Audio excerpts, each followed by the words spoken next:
నా వాయిస్ అందరికి క్లియర్గా ఉందా చివరి వరకు? ఓకే. క్రిస్మస్ వర్తమానాలు సమాజంలో విని విని విని విని అలవాటైపోయాయి. క్రిస్మస్ వర్తమానాల గురించి కొంచెం సౌండ్ తగ్గించండి అన్న, కొంచెం సౌండ్ తగ్గిస్తారు. సౌండ్ అన్న కొంచెం తగ్గించండి. సువార్తల మొదటి అధ్యాయుల మీద బాగా అవగాహన ఉంది మనకి. ప్రతి డిసెంబర్ నెలలో సీజనల్గా చదువుకోవడం మనకు అలవాటు. కానీ చదివిన విషయాల్లో కొన్ని విషయాలు మనం ధ్యానిస్తున్నప్పుడు మనకు తెలియాల్సిన కొన్ని ప్రాముఖ్యమైన సంగతులు ఉన్నాయి. అందులో ఒకటి, ప్రభు అయిన యేసుక్రీస్తు వారు గురించిన అవగాహన కేవలం ఇశ్రాయేలు యూదులకు మాత్రమే కాదు. ఆదాము తర్వాత నోహు జనాంగం తర్వాత జాతి ఉత్పత్తి క్రమము, ఆ జాతి ఆయా ప్రాంతాలకి మానవ జాతి చెదిరిపోయిన తర్వాత దేవుడి కొరకు ఈ ప్రపంచం ఎదురు చూడడం ప్రారంభించింది. ఆ ఎతుకులాట్లో, ఆ తడువులాట్లో దేవుడు ఒక్కొక్కరిని ఏ విధంగా తన దగ్గరికి చేర్చుకున్నాడన్న వైనాన్ని బైబిల్లో దేవుడు నమోదు చేయడం ప్రారంభించాడు. అలాంటి విషయాలు కొన్ని సంగతులు మీకు జ్ఞాపకం చేస్తాను. యోసేపు మరియమ్మ గారిని చేర్చుకోవడానికి అనుమానం పడుతున్నప్పుడు,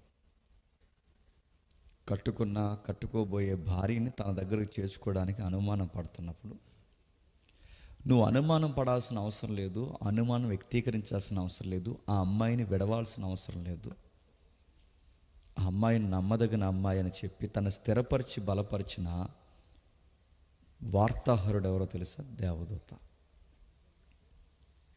ఇంకా మీకు బాగా అర్థం కావాలంటే కొన్ని సంగతులు చెబుతాను, వినండి. గడ్డాలు మాసిపోయి, వస్త్రాలు మాసిపోయి, జనాభా లెక్కలు ముమ్మరంగా జరుగుతున్నా ఏమాత్రం లెక్కల్లో లేకుండా గొర్రెల వెనకాల తిరుగుతున్న గొర్రెల కాపర్లకి సువార్త చెప్పింది ఎవరో మనకు తెలుసు, దేవదూతలు. మరియమ్మ తన ప్రార్థనా జీవితంలో, తన భక్తి జీవితంలో కొనసాగుతున్నప్పుడు, ఆ కొనసాగుతున్న మరియమ్మకి సువార్త చెప్పి నువ్వు తల్లి కాబోతున్నావని తన జీవితాన్ని దేవుని కొరకు మహిమార్థంగా మార్చి సువార్త చెప్పింది ఎవరో మనకు తెలుసు, గాబ్రియేలు దేవదూత. మీరెక్కడ చూడండి, దూతల యొక్క సమ్మేళనం ఎక్కువ కనబడుతుంది. ఎలిజబెత్ అమ్మ, పాస్టర్ అమ్మగారు ఎవరైతే ఉన్నారో, ఆ మరియమ్మ యొక్క శుభవార్త లేదా ఆ గాబ్రియేలు చెప్పిన సువార్తను చెప్పడానికి, పంచుకోవడానికి ఆతృతగా బయలుదేరి వెళ్ళిపోతున్నప్పుడు ఆ ఎలిజబెత్ అమ్మకి సువార్త చెప్పింది ఎవరు మనకు తెలుసు, పరిశుద్ధాత్మదేవుడు. అంత బాగుంది, మనకు కనబడుతుంది. యోసేపుకేమో దూత చెప్పింది, గొర్రెల కాపులకేమో దేవదూతలు చెప్పాయి, మరియమ్మకేమో గాబ్రియేలు చెప్పింది, అంతా బాగుంది. కానీ ఈరోజు మనం మాట్లాడుకుంటున్న వర్తమానంలో జ్ఞానులకు సువార్త ఎవరు చెప్పారు? అసలు జ్ఞానులకి క్రీస్తు పుడతాడన్న సంగతి వాళ్ళకి అవగాహన ఎలా వచ్చింది? ఎక్కడ తూర్పు దేశాలు, ఎక్కడ మధ్య ఆసియాలో ఉన్న యెరూషలేం ఎక్కడ, ఈ బెత్లెహేం ఎక్కడ, ఈ ప్రాంతాల్లో ఉన్న వీరిని దర్శించడానికి, అంటే ప్రభువును దర్శించడానికి వీళ్ళకి సువార్త ముంగుర్తుగా ఎలా అర్థమైంది? కనిపిస్తున్న వైనాల్లో దేవదూతలు కనబడతాయి, మరి జ్ఞానులకి దేవదూత కనబడలేదు. ఎందుకంటే వాళ్ళు సైంటిస్టులు, ఆస్ట్రానమీ తెలిసిన వారు, అంటే ఖగోళం మీద అవగాహన ఉన్నవారు. వారికి ఎవరు సువార్త చెప్పిందంటే బైబిల్ చెప్తుంది, వాళ్ళకి నక్షత్రం సువార్త చెప్పింది. ఇక్కడ అన్ని దేవదూతలు మనకు కనబడుతుంది, ఇక్కడ ఎవరు కనబడుతుంది? నక్షత్రం సువార్త. అంటే నక్షత్రం వాళ్ళకి ఎలా చెప్పింది? నక్షత్రంతో వాళ్ళకి సంభాషణ ఎలా తెలుసు అంటే, వాళ్ళకి తెలుసు, నీకు నాకు తెలియదు, కానీ వాళ్ళకి నక్షత్రం యొక్క కదలికల మీద అవగాహన వాళ్ళకు ఉంది. సైన్స్ మాట్లాడుకుంటే అబ్రాహాము కాలం నుంచి ప్రస్తావన జరుగుద్ది మనకి. ఇదిగో నీకు పిల్లల్ని ఇసుకరేణుల విస్తారమైన పిల్లల్ని నీకు ఇస్తాను, ఆకాశం వైపు చూడు, ఇదిగో అన్ని నక్షత్రాలు అంత పిల్లల్ని ఇస్తాను. దాని అర్థం ఏంటో తెలుసా? ఆ రోజుల్లో లెక్క పెట్టలేని నక్షత్రాలు ఉన్నాయని అర్థం. అబ్రాహాం కాలంలో నక్షత్రాలు ఎన్ని ఉన్నాయో చూస్తున్నప్పుడు వాళ్ళకి తెలియదు, కానీ ఇప్పుడు సైన్స్లో మనకు తెలుసు. ఇలా మనం చూస్తే సుమారు 4000 నక్షత్రాలు మనకు కనబడతాయి ఈ కళ్ళుతో. ఈ 4000 నక్షత్రాలు మనం చూస్తే, లేదు ఇంకా నాకు తెలియాలని హబుల్ టెలిస్కోప్తో చూస్తే 400 మిలియన్స్ స్టార్స్ మనకు కనబడతాయి. ఇంకా ఇప్పుడు అప్డేట్ ఉంది, అంటే అబుల్ కన్నా ఇంకా అప్డేట్ వచ్చింది. అసలు ఎంత ఉన్నాయని ఒక అంచనా వేస్తే ఎంత ఉన్నాయో తెలుస్తా, 10⁻22, అంటే సుమారు కొన్ని మిలియన్ స్టార్స్ ఉన్నాయి. ఇన్ని స్టార్స్ మధ్య నడుతున్నాను, ఇన్ని నక్షత్రాల మధ్య ఈ ఖగోళంలో లెక్క పెట్టలేం. లెక్కెడదామని చాలా కాలం మనం మంచాల మీద పడుకుని లెక్కెట్టడం స్టార్ట్ చేస్తాం. ఆ లెక్కెడితే మనకు తెల్లారద్దని మన తల్లిదండ్రులు గుర్తెట్టి లెక్కెట్టకరా, అక్కడ నక్షత్రాలకి ఇక్కడ వచ్చేస్తాయని చెప్పారు. మనకు లెక్కెట్టడం మానేసాం. ధ్యానాలు వేస్తాం, బెస్తాలు వేస్తాం, అదన్నాం ఇదన్నాం. అవి ఎంత లెక్క పెట్టినా మనకు తెలియదు. ఎందుకంటే అది సైన్స్ లెక్క పెట్టినా ఈ గుంపులు ఎన్ని ఉన్నాయి చెప్పలేరు, ఈ గుంపులు ఎన్ని ఉన్నాయి చెప్పలేరు. అందుకే ఇంత సైన్స్ యుగంలో కూడా ఫలానా అంచనేస్తారు చెప్ప. ఈ గుంపులకి లెక్క పెట్టలేక దానికి పేర్లు పెట్టారు. వాటిని గెలాక్సీ అన్నారు.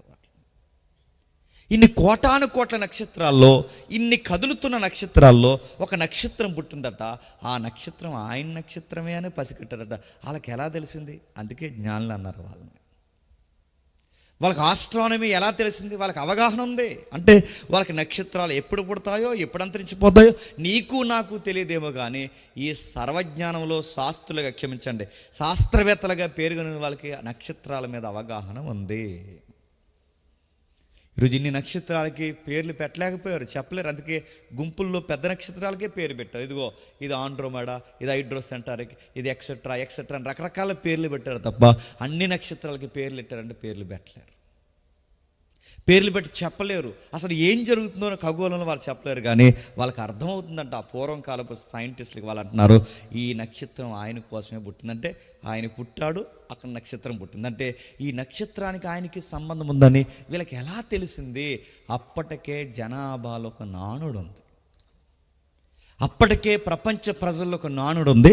ఆ నానుడు విషయంలో వాళ్ళకి అర్థమవుతుంది. ఏమని అర్థమవుతుందో ఒక్కసారి మీకు అర్థం కావాలంటే ఒక్కసారి ఆది కాండం రండి, ఒక్కసారి క్షమించండి సంఖ్యాకాండానికి రండి, 24వ అధ్యాయం. ఆది కాలంలో సంఖ్యాకాండానికి రండి, 24వ అధ్యాయం. సంఖ్యాకాండం 24వ అధ్యాయం 17వ వచనం. సంఖ్యాకాండం 24వ అధ్యాయం 17వ వచనం. ప్రస్తుతము ఉన్నట్టు కాదు, ఆయనను చూసుచున్నాను కానీ సమీపమునున్నట్టు కాదు. నక్షత్రము యాకోబులో ఉదయించినప్పుడు చెప్పండి. యేసు ప్రభువు 2000 సంవత్సరాల క్రితం పుట్టినోడు కాదు. మళ్ళీ చెప్తున్నానండి, ఆయన ప్రస్థానం ఇప్పటికిప్పుడు జరిగింది కాదు. యేసుక్రీస్తు వారి ప్రస్తావన ఎవరో ఇప్పుడు చూసే దేవుడే దీనుడికి వచ్చాను రాసిన వైనం కాదు. పూర్వకాలం మనుషుల నుంచి నీతిమంతులకి, ప్రవక్తలకి అవగాహన ఉన్న, జ్ఞానం ఉన్న వాళ్ళందరికీ అవగాహన ఉందట. దేవుడే త్వరలో మానవుల మధ్యకు రాబోతున్నాడు. ఆయన చూస్తున్నట్టుందంటే నాకు ఆయన కనబడుతున్నట్టున్నాడు ప్రవక్తగా. ఆ కనబడుతున్న టైంలో ఆయన ఇప్పుడు కదంటే ఇన్ ఫ్యూచర్ అంటే భవిష్యత్తులో జరగబోతుంది. ఆ జరగబోయేది నాకు ప్రజెంట్లో కనబడుతున్నట్టు నాకు తెలుస్తుంది. ప్రస్తుతం నాకు కనబడుతున్నట్టుందంటే ఆయన రాబోతున్నాడు. ఆ వచ్చేవాడు భవిష్యత్తులో రాబోతున్నాడు. ఆ భవిష్యత్తులో రాబోయేవాడు ఇదిగో ఇప్పుడే వచ్చినట్టు నాకు కనబడుతున్నాడు. అంటే ఇప్పుడు వస్తున్నాడని కాదు, ఆ వచ్చే ఆయన ఎలా వస్తాడంటే యాకోబులో నుంచి వస్తాడు. అంటే ఇజ్రాయేలీల్లో, యూదులలో, యోధా గోత్రంలో ఆయన ఉదయిస్తాడన్న సంగతి క్రీస్తు పూర్వం మనుషులకి అవగాహన ఉందట. అడుగుతున్నాను, బిలాము ఎవరండి? ఇశ్రాయేలీయుడా? బిలాం ఎవడండి? యూదులా? బిలాం ఎవరండి అని అడుగుతున్నాను. ఈ సొంత జాతి ఎబ్రీల ప్రజలకు సంబంధించిన వాడు కాదు. బిలాం ఎవడు? ఒక అన్య ప్రవక్త. ఒక అన్య ప్రవక్తకి అప్పుడే దేవుడు తనను తాను బయలుపరిచాడంటే చూచాయిగా బయలుపరుస్తున్నాడు. ఆయన వస్తున్నాడోయ్, ఆయన త్వరలోనే రాబోతున్నాడోయ్, ఆయన యాకోబులో ఉదయించబోతున్నాడోయ్. అంటే అప్పటికే ప్రపంచంలో ఆయన రాబోతున్నాడన్న సంకేతం అందేసింది. ఇంకా అవగాహన ఉందా అంటే బాగా వినండి. ఇంకా అవగాహన ఉందంటే ఉంది. ఎక్కడుంది? దానియేలు కాలంలో అవగాహన పెరిగింది. బిలాము లాంటి వారు ప్రవచనాలు చెప్తుంటే దానియేలు కాలం వచ్చేసరికి దానియేలు ప్రపంచంతో మాట్లాడడం ప్రారంభించాడు. ఏమని ప్రారంభించాడు? ప్రపంచంతో మాట్లాడడం. ఇదిగో ఒక రాజ్యం రాబోతుంది, ఒక రాజ్యం రాబోతుంది, దేవుడు రాజ్యాన్ని స్థాపించబోతున్నాడు. దానియేలు అంటే తెలియని వ్యక్త? దానియేలు అంటే మాదీయ పారసీకులు, పర్షియన్స్ ఎవరైతే ఉన్నారో వాళ్ళ కాలంలో అవగాహన లేని వ్యక్త? దానియేలు చెప్పిన ప్రవచన భాగం అండి. దానియేలు ఎంత గొప్ప చరిత్ర చెప్పాడంటే, ఇంకా గ్రీకులు పుట్టలేదు, ఆ గ్రీకు సామ్రాజ్యం ఎలా ప్రారంభమవుతుందో అలెగ్జాండర్ గురించి, అడుగులు గురించి, అలెగ్జాండర్ రాకముందు, అలా బావు పుట్టకముందు అలెగ్జాండర్ చరిత్ర చెప్పాడు దానియేలు. ఇంకా నేను చెప్తున్నాను, జాగ్రత్తగా వినండి. అసలు బబులోను సామ్రాజ్యం తర్వాత ఏ సామ్రాజ్యం రాబోతుందో చెప్పాడు.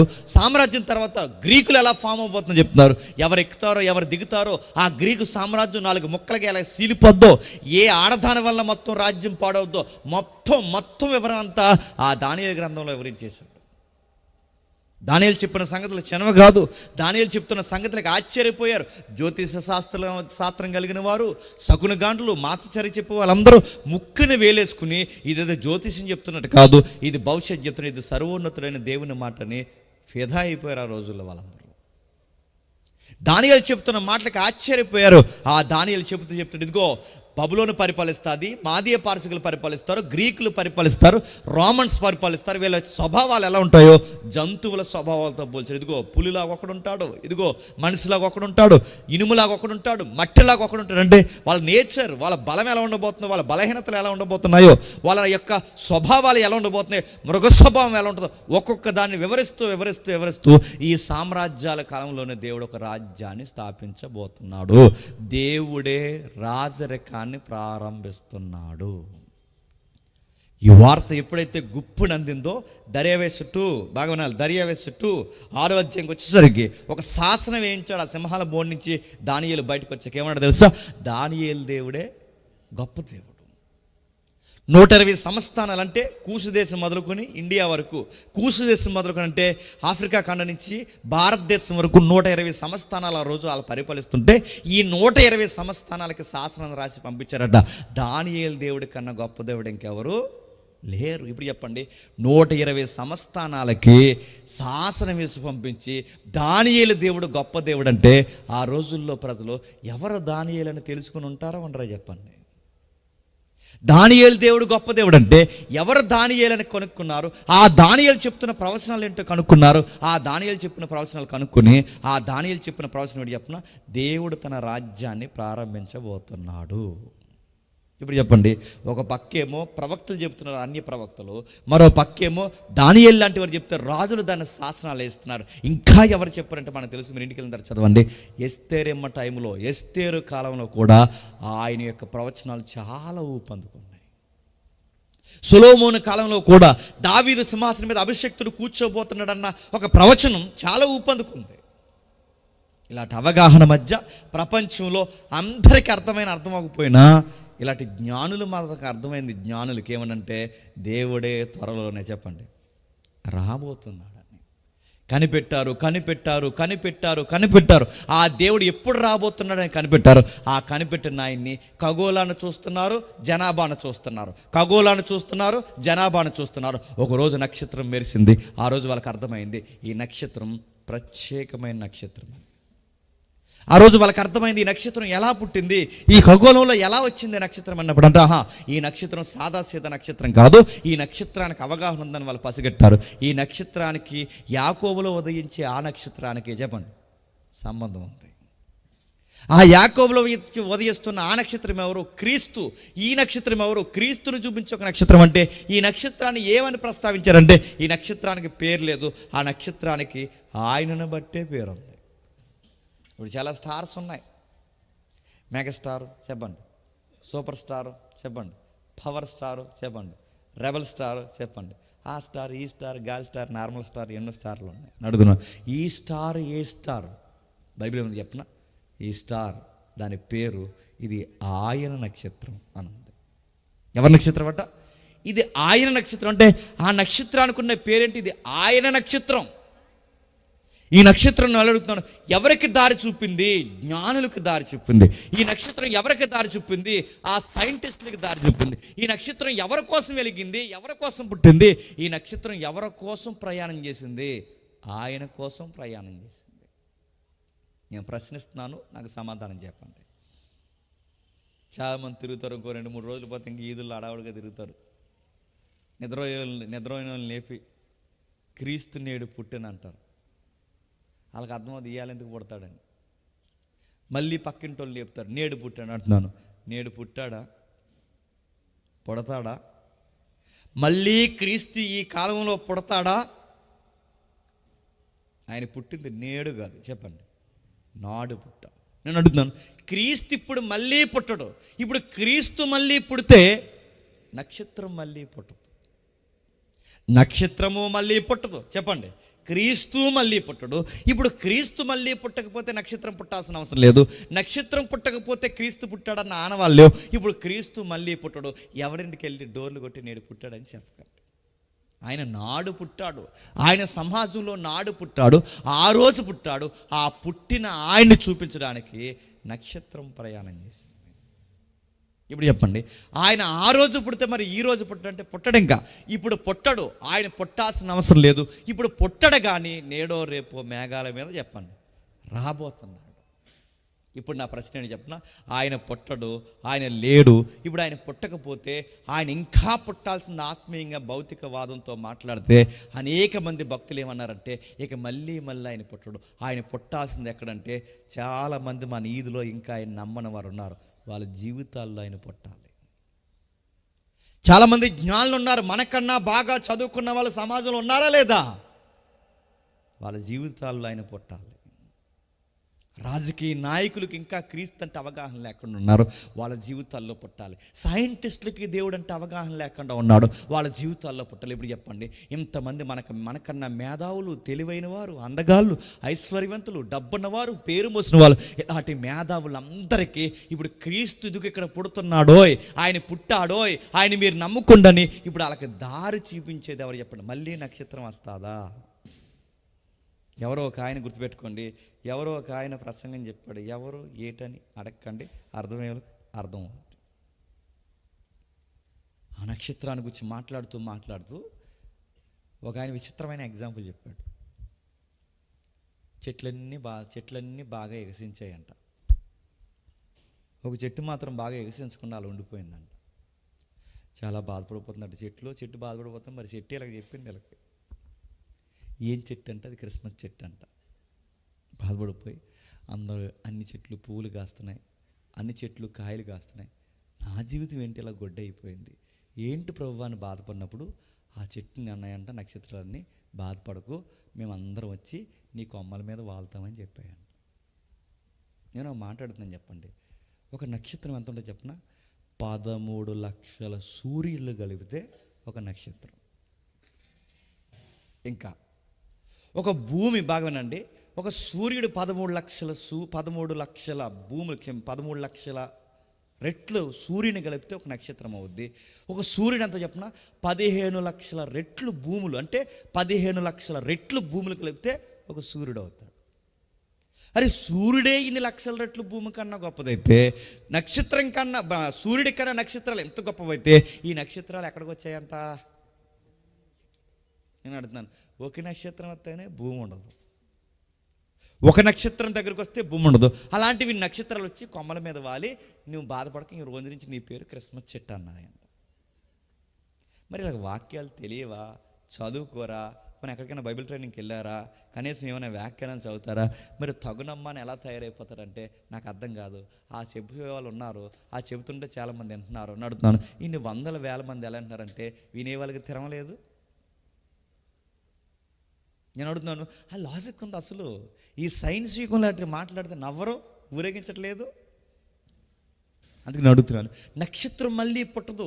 ఇప్పుడు ఆయన పుట్టాడని చెప్పడానికి నక్షత్రం రాదు. ఇప్పుడు చాలామంది జ్ఞానులు ఉన్నారు, సైంటిస్టులు ఉన్నారు, మేధావులు ఉన్నారు, డబ్బున్న వాళ్ళు ఉన్నారు, మనకన్నా జ్ఞానులు ఉన్నారు. వీళ్ళందరికీ ఎవరు దారి చూపించాల్సిందంటే బైబిల్ ఒక మాట ఉంది, ఇప్పుడు ఆ పుట్టిన ఆయన గురించి దారి చూపించాల్సిందే. మళ్ళీ నక్షత్రం రాదు, ఆ నక్షత్రం మరలా చూచాయిగా సైంటిస్టులకు కనబడదు. ఇప్పుడు నక్షత్రం ఎలా అంటే నువ్వే నక్షత్రం అన్నాడు. ఎవరు నక్షత్రం అంటే మనమే నక్షత్రం. ఏమని రాస్తున్నాడు ఒక్కసారి మీరు జాగ్రత్తగా ప్రకటన గ్రంథానికి రండి, త్వరగా.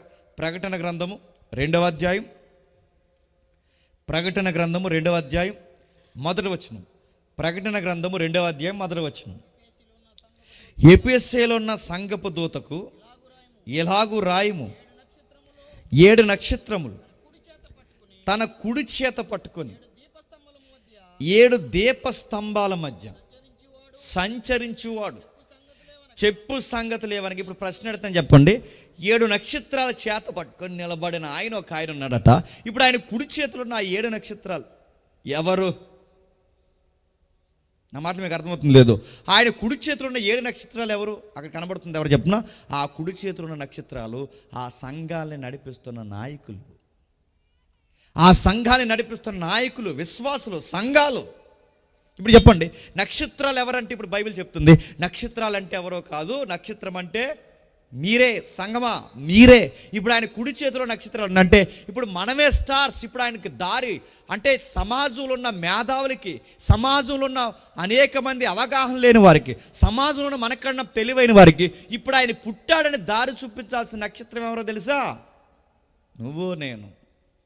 ఇన్ని కోటాను కోట్ల జనాభాలో ఆ కోటాను కోట్ల నక్షత్రాల్లో ఒక నక్షత్రం ఎలాగైతే ఆయనకి దారి చూపించిందో, ఇన్ని కోటాను కోట్ల మంది జనాభాలో, ఇన్ని వందల కోట్ల మంది జనాభాలో ఇప్పుడు నేను అడుగుతాను, ఎంతమంది జ్ఞానులకి దారి చూపించాల్సింది ఎవరో తెలుసా? నువ్వు నేను. మనమే నక్షత్రం. మన చదువైనా ఆయన కోసమే ఎలగాలి, మన ఉద్యోగమైనా ఆయన కోసమే వెలుగుతుండాలి, మన జ్ఞానమైనా మన ప్రయాణమైనా, నా వెలుగు, నా స్టార్డమ్ అంతా ఎవరి కోసమే తెలుసా? ఆయనను చూపించడానికే ఎలగాలి. నా వెలుగంతా ఆయన కోసమే, నా జ్ఞానమంతా ఆయన కోసమే. ఆయనంటే తెలియని వారికి చూపించడానికే ఆయన కుడి చేతిలో ఉన్నాను నేను. నన్ను వాడేవాడైనా, నన్ను తిప్పేవాడైనా, నా చదువుని, నా జీవితాన్ని, నా ఉద్యోగాన్ని, నా జ్ఞానాన్ని ఆశీర్వదించేది ఆయన. ఎందుకు నన్ను ఎంత వెలిగిస్తున్న ప్రభు అంటే ఆ ప్రభువు కోరుకుంటుంది ఏంటో తెలుసా? నీలాగే చాలామంది తెలుసుకోవాల్సిన వారు ఉన్నారు. నన్ను చూపించడానికి ముందుగా చెప్పండి, నిన్ను వెలిగించా. నేను ఎందుకు వెలిగించానంటే నువ్వు స్టార్గా వెలుగు. ఇదిగో నేను ఈ స్థితిలో ఉన్నానంటే, ఇంత జ్ఞానంలో ఉన్నానంటే, ఇంత నెమ్మది కలిగి ఉన్నానంటే, నేను జీవిస్తున్నానంటే, నా కుటుంబంలో ఉన్న వెలుగు, నా జీవితానికి ఉన్న వెలుగు ఎవరి వలనంటే ఆయన వలన నన్ను చూపిస్తావని నేను వెలిగించాడు. కానీ దరిద్రం ఏంటి చెప్పనా? ఆయన కుడి చేతిలో ఉన్నామని ఆయన చెప్తే, నా కుడి చేతిలో ఉన్నారా మీరని ఆయన చెప్తే, మన క్రిస్మస్లో దేనికి ఏడుస్తామంటే మమ్మల్ని పిల్లలేదండి ఏదిక మీద కానీ ఏడుస్తాం కాదా? నేను అడుగుతున్నాను, మమ్మల్ని పిలవలేదని ఏడుస్తారు. ఇంకా ఎలా ఏడుస్తారు చెప్పిన? కొంతమంది ఉన్నారు, మమ్మల్ని పిలుస్తున్నప్పుడు ఆ కేక్ కట్ చేస్తున్నప్పుడు ముందు మాకు ఇట్టావా? వాళ్ళకి ఇట్టావు, ఇంక రావు రేపు నేను సంగతి. కేక్ మొక్క కోసం ఏడిసే వాళ్ళు ఉన్నారు తెలుసా? నా మాట మీకు అర్థమైతే లేదు. మాకు ముందు కేక్ ఎట్టలేదు, మమ్మల్ని ముందుగా పిలవలేదు, పాంప్లెట్ మీద మా ఫోటో వేయలేదు, మమ్మల్ని గౌరవించలేదు, మాకు సరైన కుర్చీ వేయలేదు, మమ్మల్ని ఏదికి మీదకి ఆహ్వానించలేదు, మా కుటుంబాన్ని మీరు సరిగా పట్టించుకోలేదు. ఇవన్నీ దేనికి చెప్పినా నువ్వు స్టార్ అన్న సంగతి మర్చిపోయావు. నిన్ను పాంప్లెట్ మీద వేయడం కాదు, నీ కేక్ పెట్టడం కాదు, నిన్ను ఏదేదో చేయడం కాదు. ఆయన ఏకంగా ఎక్కడ పెట్టుకున్నాడు చెప్పండి? ఆయన కుడి చేతిలో పెట్టుకున్నాడు. హెచ్చించేవాడు ఆయన, బలపరచువాడు ఆయన, స్థిరపరచువాడు ఆయన. ఆయన ఏమని రాస్తున్నాడు తెలుసా? కీర్తనలో ప్రతి నక్షత్రానికి పేరు పెట్టి పిలుస్తాడట. ఆ 147వ కీర్తనలో మనకు అర్థమవుతుంది, ఇంటికి వెళ్ళి చదవండి. ఆ 147:4 అంటాడు, ప్రతి నక్షత్రం పేరు నాకు తెలుసు. అంటే ఈ నక్షత్రాల పేరు ఆయనకి తెలిస్తే, ఈ నక్షత్రాల పుట్టిక అంతం కూడా ఆయనకి తెలిస్తే, ఈ నక్షత్రాల కదలిక ఆయనకి తెలిస్తే, నక్షత్రాల కన్నా గొప్పలు ఎవరు చెప్పండి దేవుని దృష్టిలో? నువ్వు నేను. నీ పేరేంటో ఆయనకి తెలియదా? నీ తీరేంటో ఆయనకి తెలియదా? నేను ఏ విధంగా హెచ్చించాలో ఆయనకి తెలియదా? నేను ఎక్కడ ఆశీర్వదించాలో తెలియదా? నేను ఎలా హెచ్చించాలో తెలియదా? నేను ఎంత వెలిగించాలని నీ గురించి మొత్తం తెలుసు ఆయనకి. నీ కోసం ఆయనకి పూర్తి అవగాహన ఉంది. కానీ నువ్వేమనుకుంటున్నావంటే, నీకు అర్థం కాని విషయం ఏంటంటే, నువ్వేమనుకుంటున్నావంటే నన్ను ఎవరు గుర్తించలేదు. నిన్ను ఎవరు గుర్తించాలి? ఆయన గుర్తించాడు, కుడి చేతిలో పెట్టుకున్నాడు. ఆ కుడి చేతిలో పెట్టుకున్నవాడు ఆయన మార్గంలో సరళం చేసి నన్ను చూపించేవారుగా ఉండండి అంటే, ఒక్కరైనా తిన్నంగా ఉంటున్నారా? నక్షత్రాలు అని చెప్పి బాగునండి. నక్షత్రానికి పుట్టుకుంటుంది చెప్పండి, నక్షత్రానికి చావు ఉంటుంది. దేవుడు కూడా నక్షత్రాలతో మనల్ని పోల్చాడు. మనకి పుట్టుకుంది చెప్పండి, మనకి చావు ఉంది. కానీ ఈ రెండిటి మధ్య వెలిగించిన దేవుడు, ఈ వెలిగించి వాడుకుంటున్న దేవుడు జాగ్రత్తగా మీరు చూడగలిగితే, ఈ నక్షత్రాలకున్న మనమంట మార్గం తప్పి తిరుగుతున్నామంట. ఎక్కడుంది? ఒక్కసారి యోధా పత్రిక తీయండి, ఒక్కసారి యోధా పత్రిక త్వరగా. యోధా పత్రిక ఒకే ఒక అధ్యాయం ఉంటుంది. యోధా పత్రిక మొదటి అధ్యాయం, ఒకే ఒక అధ్యాయం 13వ వచనం. యోధా పత్రిక మొదటి అధ్యాయం ఉమ్, ఉమ్. నురుగు ఎల్లగొక్కు, సముద్రం యొక్క ప్రచండమైన అలలుగాను మార్గము తప్పు తిరుగు చుక్కలుగాను ఉన్నారు. వారు కొరకు మార్గము తప్పు తిరుగు చుక్కలు కానీ. ఇప్పుడు చెప్పండి, మార్గం తప్పు తిరిగే చుక్కలు అంటే ఎవరో? చుక్కలు అంటే ఆ చుక్కలు కాదు, చెప్పండి, మనమే. మార్గము తప్పు తిరుగు చుక్కలంటే ఆయన వెలిగించుకొని బ్రతికించుకొని జీవింపజేసి నా కోసం వెలకండి అయ్యా అంటే చాలామంది మార్గం తప్పు తిరుగుతున్నారట. ప్రశ్న అడుగుతాను, చెప్పండి, వీళ్ళు ఎందుకు మార్గం తప్పు తిరిగారంటే ఈ పత్రికలో ముగ్గురు చూపిస్తాడు. ఆ ముగ్గురు ఎవరో తెలుసా? మీకు అర్థం కావాలంటే 11 వచనం చూడండి. 11 వచనం, అయ్యో వారికి శ్రమ, వారి కయ్యేను నడిచిన మార్గము నడిచిరి, బహుమానము పొందవలనని బిలాము నడిచిన తప్పు త్రావులో ఆతృతగా పరిగెత్తిరి, కోరాహు చేసినట్లే తిరస్కారం చేసింది. ఇప్పుడు చెప్పండి, సంఘంలో ఉన్న అనేక నక్షత్రాలు ఏ విషయంలో తప్పిపోతున్నాయట? ఈ ముగ్గురుకున్న స్వభావం లాంటి స్వభావాలు ఉన్న వారు అందరూ తప్పిపోయారు. ఎవరు ఆ మార్గం తప్పు తిరిగిన నక్షత్రాలు? ఎవరు ఆ మార్గం తప్పు తిరుగుతున్న నక్షత్రాలు? ఎవరంటే రాస్తున్నారు మీరు చూడండి, కయ్యేను, కోరాహు, బిలాము. ఇప్పుడు ప్రశ్న అడుగుతున్నాను, మార్గం ఎలా తప్పిపోతారు? కయ్యేనులా ఉంటే తప్పిపోతారు. మార్గం ఎలా తప్పిపోతారు? కోరాహులో ఉంటే తప్పిపోతారు. నక్షత్రాలు వెలిగి ఎప్పుడు పోద్ది? బిలాములో ఉంటే పోద్ది. ఆయన కోసం ఎందుకు వెలగలేకపోతున్నారంటే ఇక్కడ రాస్తున్నారు చూడండి, కయ్యేని వంటి స్వభావం కలిగిన వారు ఉంటే నశించిపోతారు, తప్పిపోతారు. చాలామంది కయ్యేని కోసం చెప్తున్నప్పుడు ఏమని అడుగుతారు చెప్పనా? కయ్యేని కోసం చెప్తున్న మొత్తం అంతా వదిలేసాడు. అడిగే ప్రశ్న ఏంటంటే, కయ్యేనికి భార్య ఎక్కడి నుంచి? నీ కయ్యేని భార్య కోసం నీకు ఎందుకురా? కయ్యేనికి భార్య ఎక్కడి నుంచి వచ్చిందని అడుగుతున్నాడు. బైబిల్ కయ్యేనికి భార్య ఎక్కడి నుంచి వచ్చిందని తెలుసుకుంటామని బైబిల్ రాయించలేదు, కయ్యేని కోసం రాయించలేదు. కయ్యేని కోసం రాయించింది ఎందుకు చెప్పినా, మనం కయ్యేని వంటి వారుగా ఉండకూడదని రాయించాడు. అసలు విషయం గాలికి వదిలేసాం. కయ్యేని అలా ఆవిడ ఎక్కడని అడిగాం. బైబిల్ అంటుంది కయ్యేని భార్య తర్వాత చదువుకో, కానీ మొట్టమొదటి మనం నేర్చుకోవాల్సింది చెప్పిన, కయ్యేనికి భార్య ఎక్కడి నుండి వచ్చిందని కాదు, కయ్యేనికి ఆ నీచ స్వభావం ఎలా వచ్చింది. మనం కయ్యేని వంటి వారంగా ఉండకూడదు. ఇప్పుడు ప్రశ్న, కయ్యేని వంటి వారుగా ఉండకూడదని, అలా ఉంటే మార్గం తప్పు తిరిగే సుక్కలం అవుతాం, నక్షత్రం అవుతాం అని చెబితే, ఇంతకీ కయ్యేని ఏం చేశాడు? తాగాడా? కయ్యేని ఏం చేశాడు? దొంగతనం చేశాడా? కయ్యేని ఏం చేశాడు? వ్యభిచారం చేశాడా? కయ్యేని ఏం చేశాడు చెప్పండి? ఎవడింట్లో కన్నా దూరాడా? కయ్యేని ఏం చేశాడు? ఏమీ చేయలేదు. కయ్య ఏం చేసింది చెప్పనా? సొంత తమ్ముడిని చూసి ఏడిశాడు. ఇప్పుడు చెప్పండి, దేవుడిచ్చిన వెలుగు, ఈ క్రిస్మస్ మీటింగ్లో మీకు చెప్తున్నాను, జాగ్రత్తగా వినాలి. దేవుడిచ్చిన వెలుగు ఎలా ఆరిపోద్దంటే, పక్కోడిని చూసి ఏడకు, ఆరిపోతావు. ఆ ఎదిరింటోడు ఏదో కట్టుకుంటున్నాడు అని చూసి ఏడకు, పోతావు త్వరలోనే, ఆరిపోయి. ఏమనుకుంటున్నావు? ఎవరైనా బట్టలు వేసుకుంటే చూడలేవు, ఎవరైనా మంచిగా మాట్లాడితే చూడలేవు, ఎవరైనా మంచిగా వాడబడితే చూడలేవు, ఎవరైనా నీకన్నా బాగా ఎదిగితే చూడలేవు, ఎవడన్నా ఏదన్నా కొనుక్కుంటే చూడలేవు. ఈ బుద్ధి ఎవరిది? ఆడిదే. ఎవరికి చెప్పండి? కయ్యేని కాదు. ఎవరన్నా ఏదన్నా జరిగించుకుంటే చూడలేవు. కయ్యేనిగడు ముఖం బైబిల్ రాశారు, ముఖము చిన్నబుచ్చుకుని, ఏటట ముఖం చిన్నబుచ్చుకుని. ఈ అసూయ బ్యాచ్ అంతా ఎలా ఉంటుంది చెప్పిన, ఎవరన్నా బాగుంటే, ఎవరన్నా మంచిగా బట్టలు వేసుకుంటే వీళ్ళు ముట్టు వంకర అయిపోతుంటారు చూసారా అని. కళ్ళు పెద్ద అయిపోతుంటాయి, మొహం ఎర్రగా అయిపోతుంటుంది, ముక్కు ఒక్కరపోతుంటుంది, మూత ఒక్కరపోతుంటుంది. ఇది ఎవడరా? ఇది లక్షణాలు ఎవరికి? కయ్యేని నేను అడుగుతున్నాను. ఎలా ఆరిపోతారంటే, ఎదుటోళ్ళు దేవుడి చేత దీవింపడుతున్నప్పుడు ఏడకాల ఎంక చూసి, వాళ్ళ బట్టలు వేసుకుంటే ఆడకు, వాళ్ళు బాగుంటే ఆడకు, ఇలా అనుకో, దేవా వీళ్ళు ఎంతో మంచిగా ఆశీర్వదించో, వాళ్ళని ఆశీర్వదించి నీవు టైం వచ్చినప్పుడు నన్ను కూడా ఆశీర్వదిస్తావు అనుకో, బాగుంటావు. ఎదుటోళ్ళు పరిచర్య చూసి ఏడ్చేవాళ్ళు లేరు చెప్పండి? ఉన్నారు. ఎదుటోళ్ళు ఏమైనా కట్టుకుంటే వాళ్ళని చూసి ఏడ్చేవాళ్ళు ఉన్నారు లేదు చెప్పండి? ఎవరైనా ఏడిస్తే, అసూయ చేత ఎవరైనా రగిలిపోతే, అసూయ చేత ఎదుటింటోళ్ళ మీద పడి ఏడిస్తే, అసూయ చేత స్నేహితుల మీద పడి ఎవరైనా ఏడిస్తే, బైబిల్ దేవుడు అంటున్నాడు, కయ్యేని ఎలా పతనమైపోయాడో చెప్పండి, నువ్వు అలాగే పతనమైపోతావు. కయ్యేని వంటి వారిగానే మారిపోతారంటే, కయ్యేని మార్గం ఎలా తెప్పాడు? దొంగతనం చేసో, అబద్ధాలు ఆడో, వ్యభిచారం చేసో, ఏదో పోకిరీ చర్యలు చేసో కాదు. కయ్యేని ఎలా మార్గం తప్పి తిరిగాడు? ఎదుటోడు చూసి ఏడ్చాడు, పైగా సొంతోడు చూసి ఏడ్చాడు. ఈ క్రిస్మస్ వర్తమానం నీకు నాకు అందరికీ చెప్తుంది, ఎదుటోళ్ళ మీద నీకు ఏ అవగాహన ఉందో జాగ్రత్త మార్చుకో. మనం ఎలా అంటాం చెప్పినా, దారిలో ఎవడైనా, కయ్యేని ఎవరిని చూసి ఏడ్చాడు? సొంత తమ్ముడిని చూసి ఏడ్చాడు. దారిలో ఎవడైనా మంచి బిల్డింగ్ కట్టుకుంటే ఎవడో మనకు తెలియదు. మంచి బిల్డింగ్ కట్టుకుంటే మనం ఏమంటాం చెప్పండి? బాగుందండి, బాగా కట్టుకున్నాడండి అంటాం. అదే బిల్డింగ్ నీకు తెలిసినోడు కట్టుకున్నాడు అనుకోండి, ఏమంటావు?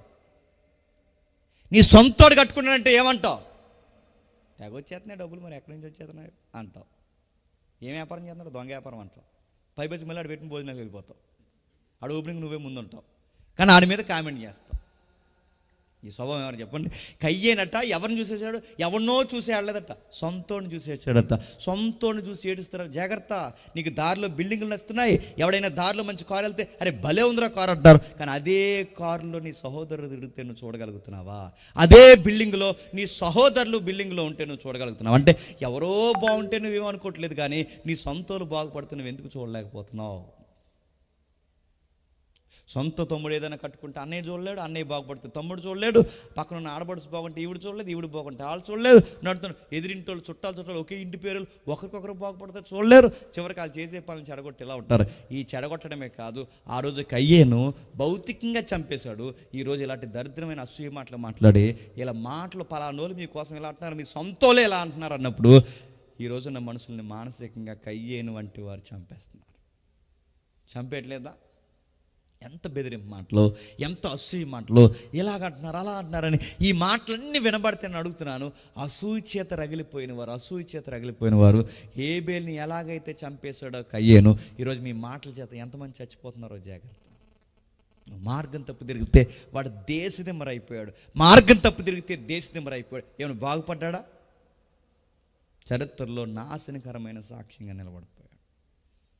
నేను నక్షత్రంగా పిలిచిన దేనికి? ఎదుటోళ్ళని చూసి ఏడుస్తావని కాదు, ఆయన కోసం వెలుగుతావని, ఆయన కోసం చెప్పుకుంటూ తిరుగుతావని. దేవా, నా జ్ఞానము, నా ఉద్యోగం, నా సంపద, నా పేరు, నా ప్రతిష్ట, నా వెలుగంతా ఇదిగో ఆయన ఇచ్చిందని చెప్పుకుంటూ తిరుగుతావని, ఆయనను చూపిస్తావని, కయ్యేలా ఉంటామని కాదు. రెండోది ఎవరున్నారు అక్కడ? కోరాహు.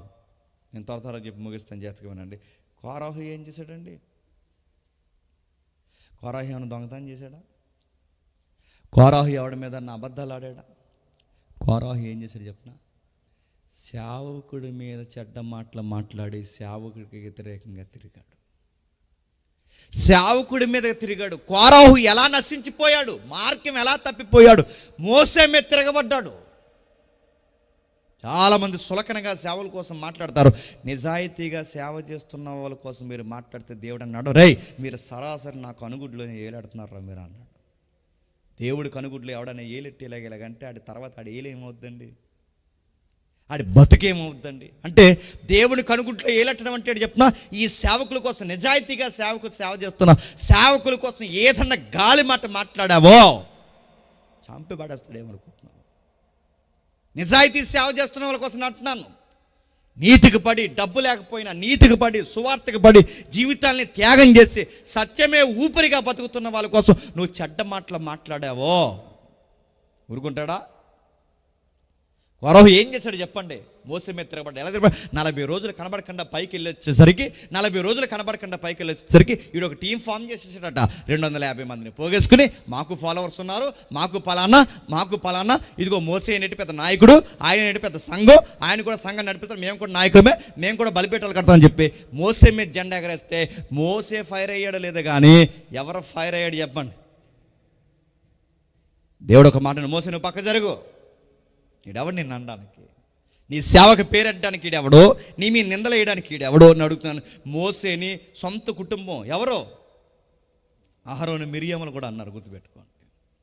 ఏ మిరియామైతే మోసే నదిలో కొట్టుకుపోతుంటే కూడా ఇలా జమపెట్టు పట్టుకుని వెళ్ళి ఆ ఫరో కుమార్తెకి ఇచ్చి మళ్ళీ అమ్మ దగ్గరికి ఇచ్చి ఏ తమ్ముడిని అయితే కాపాడుకుందో ఆ అక్క తన మ్యారిటల్ లైఫ్ కోసం మాట్లాడితే ఏం చేశాడు దేవుడు? చూస్తూ ఊరుకున్నాడా? కుష్టు లాంటి భయంకరమైన డిసీజ్ ఇచ్చేసాడు దానికి. సొంతోలు ఎవరు మాట్లాడి మీకు అర్థమవుతుంది. సేవల కోసం మాట్లాడుతున్నప్పుడు జాగ్రత్త. చాలామంది పిల్లలు తిరుగుతున్నప్పుడు, పిల్లలు మాట్లాడుకున్నప్పుడు, పిల్లలు ఉన్నప్పుడు చాలామంది తప్పు చేస్తారు. ఆ సేవకుల కోసం, సేవకురాల కోసం మాట్లాడుతుంటారు ఇంట్లో. ఈ పిల్లలు వింటారు. ఇంటర్మీడియట్ కుర్రాడు ఎలా చెడిపోయాడు చెప్పిన? ఆడు పడుకున్నాడు అనుకున్నారు, వీళ్ళ ఇంట్లో సేవకుల కోసం మాట్లాడడం స్టార్ట్ చేశారు. ప్రతిరోజు చర్చిలో బాగుండేవాడు, బాగా పాటలు పాడేవాడు, సేవకులకు బాగా సహకరించేవాడు, సేవలో ముందుండేవాడు. తర్వాత నుంచి చర్చికి రానని చెప్పాడు. ఎరా ఎందుకు చర్చికి రావాలని అడిగారు. నేను రాను మమ్మీ, నేను రాను డాడీ అన్న. ఎందుకు రావాలని అడిగారు.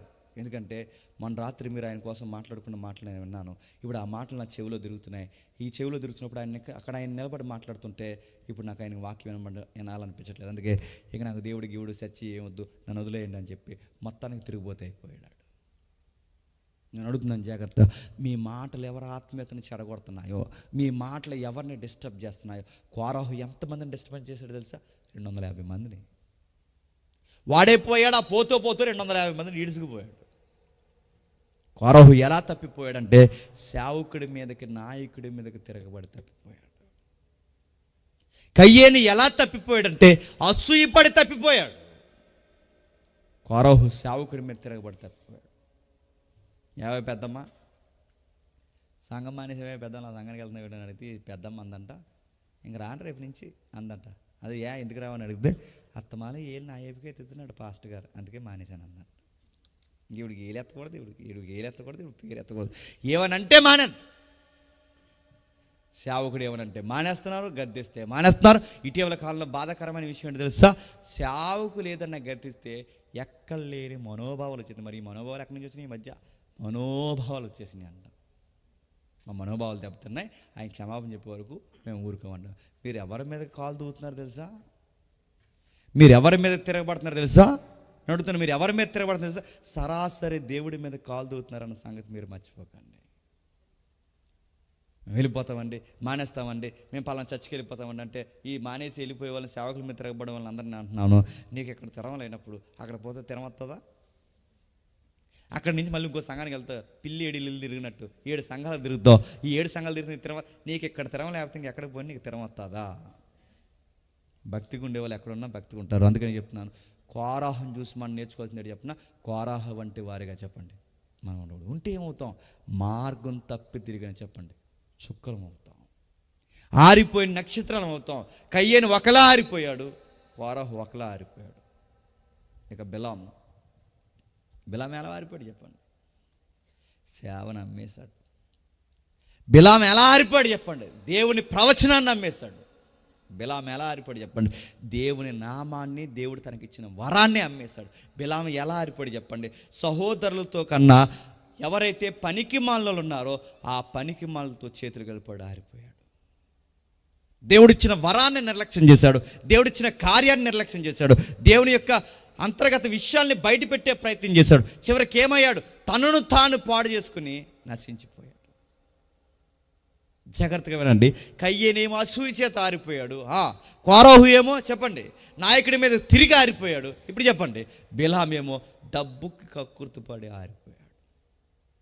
ఈరోజు కేవలం చాలామంది, నేను చెప్తున్నాను, కేవలం క్రిస్మస్ పేరు మీద బిలాము లాంటి వారి వ్యాపారాలు చేస్తున్నారు లేదా? చేయట్లేదు.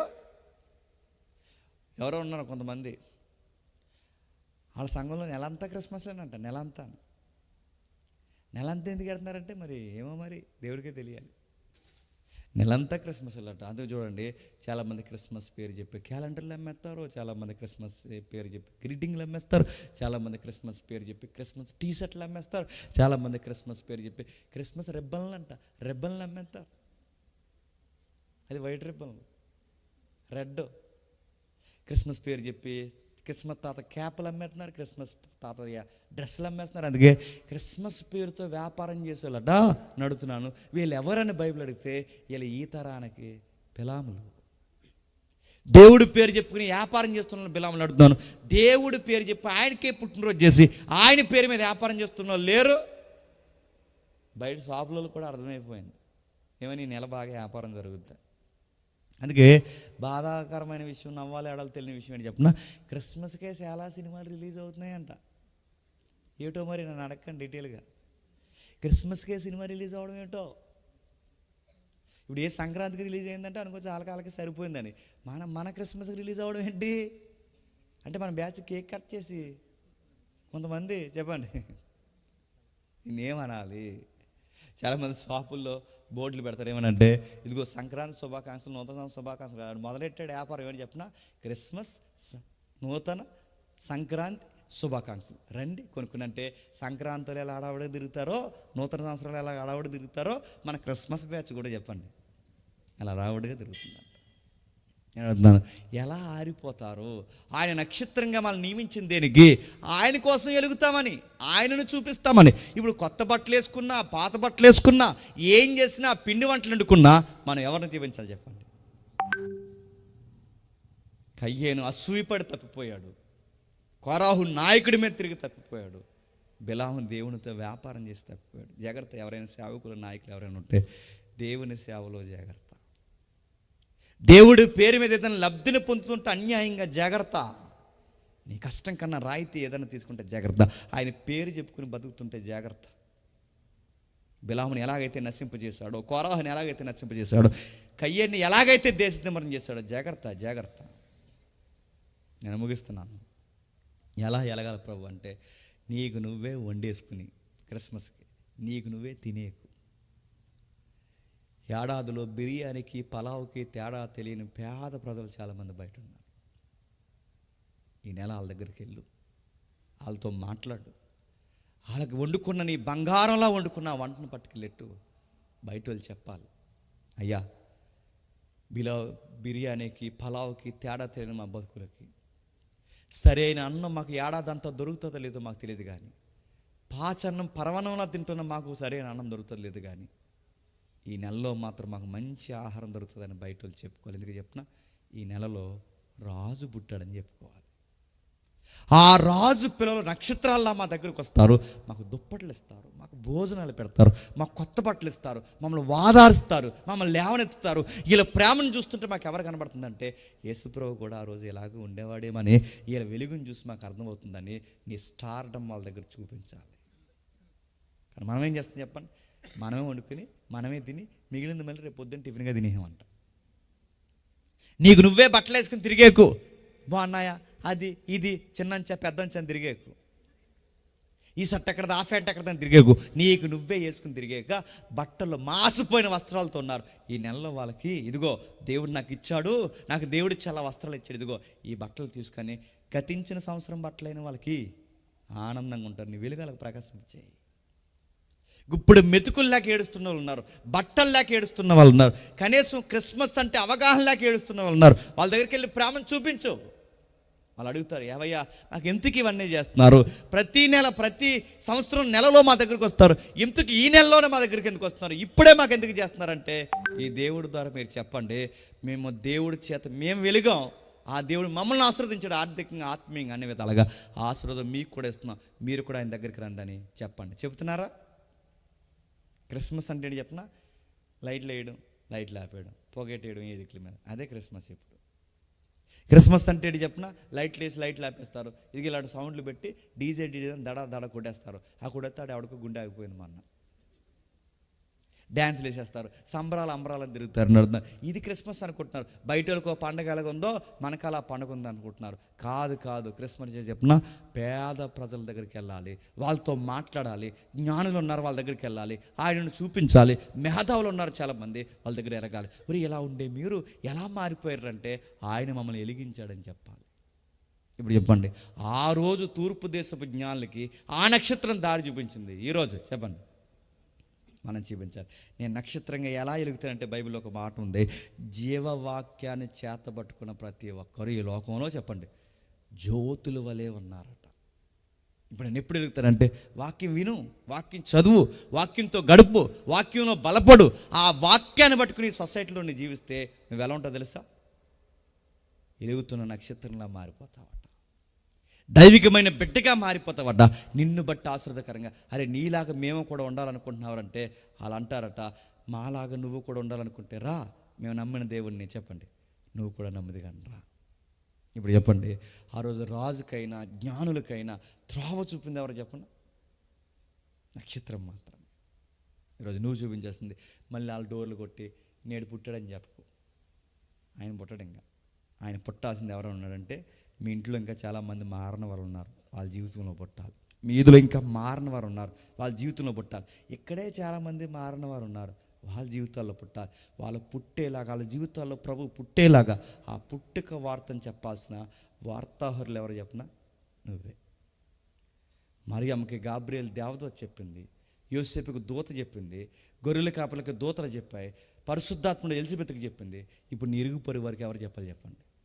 నువ్వు చెప్పాలి, నువ్వే చెప్పాలి, నువ్వే కదలాలి, మాట్లాడాలి. చాలామంది క్రిస్మస్ వేదికలు ఉపయోగించుకొని రాదు. చాలామంది క్రిస్మస్ వేదిక ఉపయోగించుకొని రాక వీళ్ళు ఏమంటారంటే, క్రిస్మస్ చేయొచ్చేటండి, మరి ఏం చేస్తావరా? డ్యాన్స్ చేస్తావా?